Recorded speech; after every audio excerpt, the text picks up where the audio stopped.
Voilà, c'est maintenant l'heure de notre page des sports et on commence par du football éliminatoire de la Coupe du Monde 2022. On connaît les pays qualifiés du premier tour préliminaire. Bonsoir Lise-Laure. Bonsoir, bonsoir. C'était aujourd'hui le début de la phase retour de ce tour préliminaire. Au programme, il y avait 4 rencontres, dont voici les résultats. Un but partout entre le Lesotho et l'Éthiopie. Même score à l'issue du temps réglementaire entre la Tanzanie et le Burundi. Mais ce sont les Hirondelles qui se sont inclinées au tir au but par 3 buts d'écart. Courte victoire de la Guinée équatoriale face au Soudan du Sud, 1-0 et même score pour la Sierra Leone qui s'est imposée face au Libéria.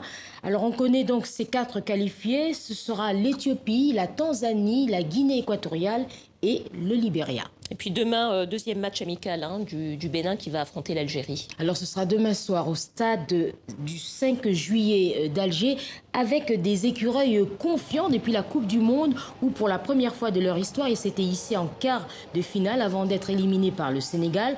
Confiance aussi engrangée lors de leur dernier match après la victoire face à la Côte d'Ivoire. Depuis la nomination du sélectionneur algérien Djamel Belmadi en août dernier, les Fennecs, champions d'Afrique, n'ont perdu qu'une fois. C'était en octobre dernier. Alors comment les écureuils comptent aborder cette rencontre? Ateoti, Verdon et Mounier se sont confiés au micro de Karim Baldé et Louis Decroix. Là, on va en Algérie, on sait que ça va être très dur parce qu'ils n'ont pas perdu à la CAN.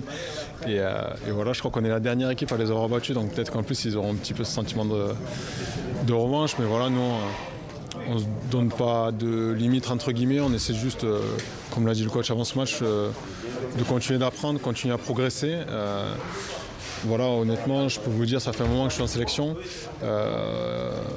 et j'ai jamais fait des matchs amicaux aussi prestigieux. J'ai envie de dire, Côte d'Ivoire-Algérie, on ne nous l'aurait jamais proposé. Et je pense que c'est dû à ce qu'on a fait à la CAN. Je pense que les équipes veulent se frotter à nous parce qu'on est une équipe intéressante à jouer, difficile à bouger. On sait très bien que l'Algérie, c'est l'une des meilleures équipes d'Afrique. Ils ont remporté la dernière CAN. En plus, ils seront chez eux avec leur public. Moi, c'est toujours des matchs enrichissants et je pense que c'est dans des matchs comme ça qu'on apprend aussi. Du coup, ça reste positif pour nous. Il ne faut pas s'enflammer. Voilà. Aujourd'hui, nous, on est une équipe travailleuse. On essaye d'aller le plus loin possible, de créer une génération de footballeurs béninois qui va réaliser de grandes prouesses. Et pour l'instant, on l'a déjà fait lors de la dernière CAN, mais on ne veut pas s'arrêter là. Lise-Laure, on va revenir maintenant sur l'annonce de la retraite de Samuel Eto'o et la planète football qui lui rend hommage. Oui, tout le monde parle de cette retraite. Alors il y a des hommages sur les réseaux sociaux de personnalités politiques et également dans la presse. Mais on va commencer par le Camerounais Patrick Mboma, son ancien coéquipier en sélection. Il dit « Pour les autres, tu seras une légende, une référence, un mythe, le meilleur compère d'attaque que j'ai eu la chance d'avoir. » Didier Drogba, retraité lui depuis 10 mois, dit « Félicitations pour cette grande carrière. L'Afrique est très fière d'un de ses plus grands ambassadeurs. » Et puis il y a l'Espagne qu'on peut considérer comme sa deuxième patrie puisqu'il y a fait une grande partie de sa carrière.